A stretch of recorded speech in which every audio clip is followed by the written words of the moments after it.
unang-una, consistent ako sa aking advokasya. Pangalawa, kung atakihin mo ako, lalo niyo akong binibigyan ng oras ng media para mag-press con tungkol sa inyo. Kaya, ang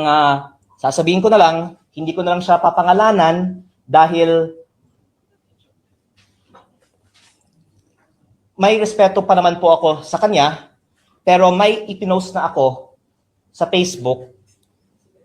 noong Desyembre tungkol sa isang sekretaryo ng gobyerno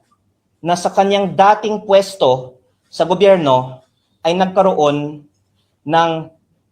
graft case at na-flag ng COA dahil sa hindi tamang paggamit ng pondo ng bayan sa isang 11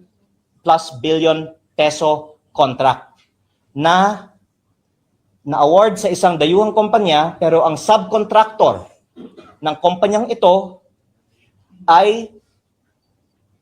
walang iba kung hindi ang Laurel Development Corporation na pinag-aari ng pamilya ni Congressman Garjola.